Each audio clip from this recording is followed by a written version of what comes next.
নমস্কার। Rehabilitation council of India মানে আরসিআইর অনেকগুলো গুরুত্বপূর্ণ কাজের মধ্যে একটা বিশেষ দিক হল পেশাগত পুনর্বাসন। আজ আমরা এটা নিয়েই কথা বলবো। ভাবুন তো, এটা এমন একটা প্রক্রিয়া যা শুধু কাউকে একটা চাকরি পাইয়ে দেয় না, বরং তার জীবনে আত্মবিশ্বাস আর আত্মনির্ভরতাও ফিরিয়ে আনে। তো এই যে পেশাগত পুনর্বাসন, এটা আসলে কি, আর কিভাবে এটা একজন প্রতিবন্ধী ব্যক্তির জীবনকে বদলে দিয়ে একটা নতুন দিগন্ত খুলে দিতে পারে, চলুন বিষয়টা একটু গভীরে গিয়ে বোঝা যাক।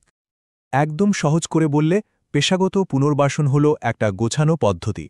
এর মাধ্যমে প্রতিবন্ধী ব্যক্তিদের তাদের যোগ্যতা অনুযায়ী সঠিক স্কিল বা দক্ষতা অর্জন করতে সাহায্য করা হয়। শুধু তাই নয়, তাদের নিজের উপর বিশ্বাস ফিরিয়ে আনা আর চাকরির সুযোগ খুঁজে পেতেও সাহায্য করা হয়।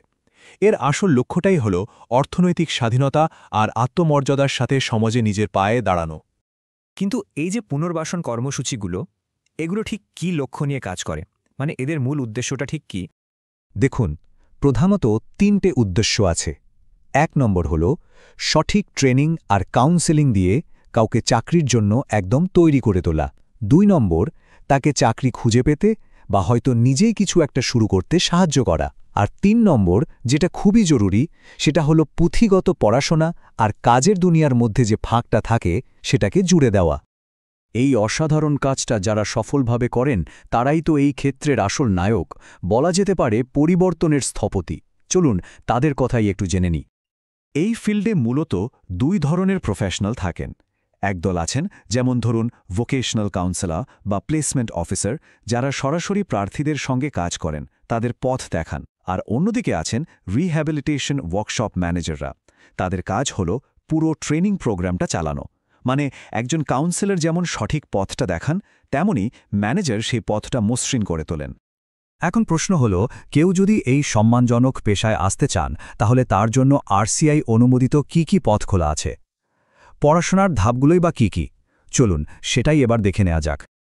আচ্ছা, এই পেশায় আসতে গেলে ডিপ্লোমা থেকে শুরু করে একেবারে পোস্ট গ্র্যাজুয়েশন পর্যন্ত নানা ধরনের কোর্স রয়েছে। প্রত্যেকটা কোর্সের সময়সীমা আলাদা, আর তার সাথে সাথে ক্যারিয়ারের সুযোগও কিন্তু ভিন্ন। মানে আগ্রহীদের জন্য একটা পরিষ্কার রোডম্যাপ কিন্তু তৈরি করাই আছে।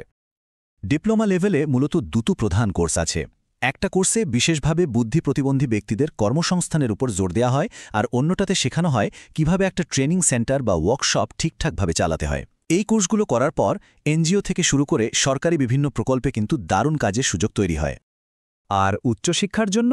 হ্যাঁ, ব্যাচেলর ডিগ্রি তো আছেই, সাথে পোস্ট গ্র্যাজুয়েট ডিপ্লোমা আর মাস্টার্স প্রোগ্রামও রয়েছে।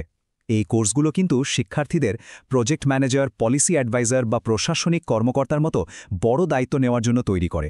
এখানে শেখানো হয় কিভাবে বড় মাপের পুনর্বাসন প্রকল্প চালাতে হয়। পড়াশোনার কথা তো হলো, এবার আসা যাক এই পেশার আসল প্রভাবে। সত্যি বলতে কি, এটা শুধু একটা চাকরি নয়, তার চেয়েও অনেক বেশি কিছু। এই কথাটা কিন্তু খুব সত্যি। এই ফিল্ডের প্রফেশনালরা শুধু চাকরিই দেন না, তারা মানুষের জীবনে আত্মবিশ্বাস, সম্মান আর অর্থনৈতিক স্বাধীনতা ফিরিয়ে আনেন। তারা এটা প্রমাণ করে দেন যে সঠিক সুযোগ পেলে প্রত্যেকেই সমাজে নিজের অবদান রাখতে পারে। তাহলে এত কিছুর পর শেষে এসে প্রশ্নটা দাঁড়ায়, এই পুরো প্রক্রিয়ার শেষ লক্ষ্যটা ঠিক কি? আমরা কি অর্জন করতে চাইছি? পেশাগত পুনর্বাসন মানে শুধুমাত্র একটা চাকরি পাওয়া নয়, এটা আসলে আত্মনির্ভরতার পথে একটা লম্বা যাত্রা। আর আরসিআই এর প্রশিক্ষিত বিশেষজ্ঞরা সেই কঠিন যাত্রাপথের বিশ্বস্ত সঙ্গী হিসেবে কাজ করেন।